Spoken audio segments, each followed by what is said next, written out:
Bonjour à tous, je m'appelle Fanny, je m'occupe de la promotion de l'école supérieure de tourisme et aujourd'hui je voulais vous faire découvrir quelque chose de très important pour nous à l'école qui est la vie étudiante. Et qui de mieux pour en parler que Cédric Loison. Hey, hey, bonjour. Bienvenue Cédric. Salut Fanny, intro incroyable, effet spécial, chorégraphie, ça commence plutôt bien. Tout à fait. Et donc pour continuer dans cette lancée, qui es-tu vraiment Cédric? Qui je suis? Ouais. Grande question philosophique. Je m'appelle Cédric, je suis le responsable de la vie étudiante de l'école supérieure de tourisme.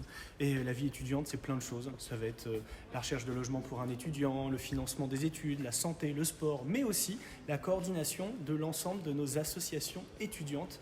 Et je crois, en tout cas si tu es d'accord Fanny, qu'aujourd'hui on est là pour parler de nos associations étudiantes. Tout à fait. Et donc on va aller directement dans leur espace, dans leur caverne. C'est par ici, donc je vous invite à nous suivre. C'est parti. Allez, let's go.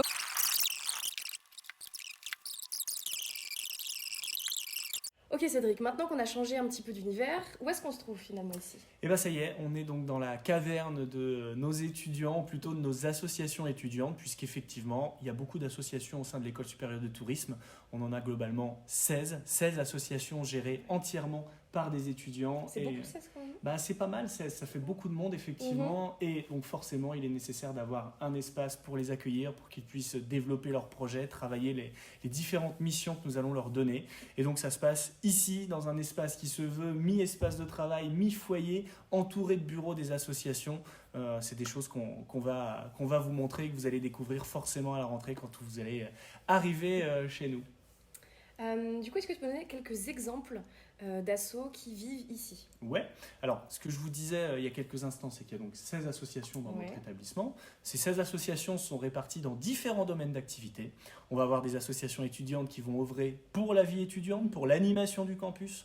On va avoir des associations qui vont œuvrer cette fois-ci dans le domaine du sport, dans le domaine de la solidarité, dans le domaine de l'international et même du commercial, du business. Il y en a pour tous les goûts. Il y en a vraiment pour tous les goûts, toutes les couleurs. Vraiment, intégrer une association, ça me paraît indispensable, surtout dès qu'on arrive en première année dans notre école. Ok, super. Donc, ça fait déjà un large panel dans lequel un petit peu tout le monde peut trouver son bonheur. Est-ce que tu as des exemples, je sais pas, de projets qui ont été portés à bien par les étudiants Ouais, je pense qu'on peut parler déjà d'un projet phare que tous les étudiants vont découvrir à la rentrée, à l'intégration, puisqu'on a une association qui est un petit peu l'association représentative de l'ensemble des étudiants. C'est le bureau des étudiants, qui est présidé d'ailleurs par un étudiant de première année de l'école supérieure de tourisme. Il s'agit de Loïs. Je ne sais pas si Loïs est en train de nous regarder, mais en tout cas, je lui fais un petit coucou. Et donc Loïs et son équipe actuellement travaillent depuis à peu près 6 mois à l'organisation du fameux week-end d'intégration, qui est un grand moment dans la vie de notre établissement, puisque tous les étudiants, et notamment en première année, vont faire connaissance. Le temps de 3 jours, vendredi, samedi, dimanche, à travers un programme qui est concocté par l'association. C'est un programme et de loisirs et sportif, un peu fun. Et je pense que c'est le meilleur moment de faire connaissance avec tous vos camarades. Donc quand on organise un projet comme ça, c'est de vraie responsabilité, parce que c'est un séjour de 3 jours. Il y a plus d'une centaine de participants, il y a des activités, il y a des repas à prévoir, il y a du transport. C'est un vrai budget, c'est plusieurs milliers d'euros de budget. Donc forcément, quand on a 18 ans et qu'on est amené à développer ce type de projet, on va apprendre beaucoup de choses. C'est génial, mais c'est beaucoup de responsabilités quand même pour les jeunes. Que Reste avec nous Cédric. Oui, c'est beaucoup de responsabilités. Donc ces responsabilités, bien évidemment, elles ne sont pas innées. On va les apprendre. Tous les étudiants membres d'associations qui travaillent à la réalisation des projets vont avoir une demi-journée par semaine pour travailler au développement de leur projet. C'est le jeudi après-midi. Voilà, j'allais le dire. Ça, c'est hyper appréciable parce qu'effectivement, être dans une association, certes, c'est un petit peu plus de travail que de ne pas être dans une association, mais c'est pas forcément plus de travail le soir, par exemple. Non, ça se passe en journée. Ici, le jeudi après-midi, ils sont dans cet espace, ils travaillent avec leur équipe sur leur projet. Et moi, je suis présent, moi et d'autres camarades de l'école. On est là pour aider ces étudiants à développer leur projet et surtout à les former. Parce qu'on va avoir du droit, on va former à la communication, à la gestion de projet, à la gestion de budget. Il y a plein de blocs à voir et ça se passe donc ici de façon très conviviale. Finalement, quel est l'intérêt d'intégrer toutes ces associations, Cédric ? Alors, l'intérêt majeur, c'est un intérêt qui est avant tout professionnel et personnel. Quand vous intégrez une association, c'est une intégration qui est facultative, on peut faire le choix de ne pas intégrer une asso ou de l'intégrer. Les intérêts sont multiples. Déjà sur le plan personnel, vous allez intégrer une communauté. Les associations, c'est un petit peu une fabrique à souvenirs. Vous allez rencontrer vos meilleurs amis, vos meilleurs potes, et donc fatalement, en travaillant sur des projets conséquents, il y a plein de souvenirs qui vont se créer, et souvent un étudiant de 3e année ou même en master qui quitte notre établissement, quand il revient plusieurs années plus tard nous revoir, le premier souvenir qui lui revient en tête, c'est quelque chose qui s'est passé dans une association étudiante. Donc déjà sur le plan personnel, c'est là. Il y a quelque chose qui se crée humainement au sein des associations. Deuxième chose, et ce qui me semble le plus important, c'est que forcément, en étant dans une association, en travaillant des projets, en ayant des responsabilités, eh bien vous allez développer quelque chose de très important dans l'enseignement supérieur et pour la suite de l'aventure pour vous, c'est tout simplement des compétences comportementales, c'est ce qu'on appelle des soft skills. Quand on arrive dans une association, eh bien on va apprendre à écouter les autres, on va apprendre à communiquer, à manager une équipe, à gérer un budget. On va apprendre plein de compétences, de savoir-être. Et le savoir-être, c'est quelque chose de capital et qui fait la différence demain face à un recruteur. Si vous avez pu essayer et tester des choses dans la pratique en étant dans un environnement comme celui-ci, à savoir une association, eh bien vous allez vraiment accélérer votre acquisition de compétences comportementales. Et je pense que ça n'a vraiment pas de prix. Ça me paraît important quand on est étudiant et que l'on souhaite faire la différence demain face à un recruteur. C'est toute cette expérience que vous allez développer au sein des associations en dehors des cours. Ok, donc Cédric, tu nous as parlé du BDE, donc l'asso qui organise le week-end d'intégration. Qu'est-ce qu'il y a d'autre comme asso ici qui est hyper active ?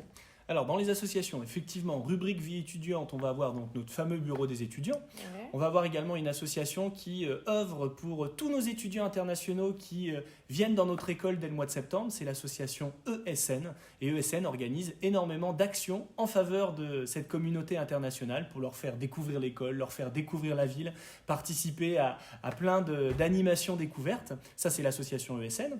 Je vous ai parlé de Trois de Cœur tout à l'heure qui œuvre cette fois-ci dans le domaine de la solidarité. Et on a également une autre association qui, elle, va plutôt œuvrer dans le domaine de l'écologie, ou plutôt éveiller les étudiants à avoir une conscience environnementale. C'est l'association Get Green qui est portée par une étudiante aussi de première année qui s'appelle Christina, et donc qui va organiser beaucoup d'actions en faveur de l'environnement. On peut citer par exemple l'année dernière une opération nettoyage de la Seine qui passe par Troyes en canoë-kayak. Ça a été un grand moment pour les étudiants qui ont participé à cet événement. On va avoir une association de gamers, de gaming, portée par Jamie. Ça s'appelle Oh My Game. Là encore, Jamie recrute. Donc dès la rentrée, vous pourrez vous positionner sur cette association. On va avoir une association sportive, le Bureau des sports. Je crois qu'on en reparlera d'ailleurs à un autre moment. Le Bureau des sports. On va avoir plein d'associations. Je vous ai dit, il y en a 16. Je vous laisserai les découvrir et surtout peut-être poser des questions à l'issue de la vidéo en envoyant un petit message peut-être à Fanny. Et on aura l'occasion de vous expliquer encore davantage comment fonctionnent toutes ces assos. Maintenant, Cédric, que tu as très bien prêché pour ta paroisse et qu'on a tous envie de s'inscrire à une association. J'espère, c'est important quand même. Comment on fait en fait ? Pour rejoindre une asso ? Bah ouais. Pour rejoindre une asso, quand vous arrivez en première année, on va vous présenter l'ensemble des associations au cours d'un événement important qu'on appelle le Forum des associations. Okay. Et donc, suite à ce forum, effectivement, vous allez peut-être avoir envie d'entrer dans une de ces associations et pourquoi pas porter un projet et avoir des responsabilités. Sachez que c'est un vrai challenge pour entrer dans une association. Tout le monde peut y entrer, il n'y a pas de problème. En revanche, avoir des responsabilités ou porter un projet, eh bien, il faut démontrer qu'on a de vraies compétences et un véritable envie pour prendre en main ces missions. Et donc, c'est ce qu'on appelle la période des listes au sein de notre école. C'est-à-dire que les personnes qui veulent devenir responsables d'une association vont devoir candidater, faire campagne avec son équipe et donc devoir séduire un maximum d'étudiants à l'école supérieure de tourisme en vue, le jour des élections, de se faire élire et donc d'être membre de cette association avec des responsabilités pendant une année complète, 365 jours pour mener à bien sa mission et ses projets. Et si vous y arrivez, vous recevrez la médaille du mérite et ça sera déjà beaucoup. C'est même plus que la médaille, c'est tout simplement, vous allez repartir avec une véritable expérience, que ce soit en termes de compétences ou en termes de souvenirs. Et quand on arrive dans une école d'enseignement supérieur, je crois que c'est capital. Bon, merci Cédric pour toutes ces explications. J'espère que vous avez pris des notes parce qu'il y a de quoi faire. On va vous dire au revoir et à une prochaine sur un autre sujet. Si jamais vous avez apprécié la compagnie de Cédric, je pourrais le réinviter. J'espère. En tout cas, c'était un plaisir. Et si vous avez d'autres questions, vous pouvez nous envoyer des messages sur nos différents réseaux sociaux. Je prendrai plaisir à y répondre. Et moi aussi. À plus tard. À bientôt.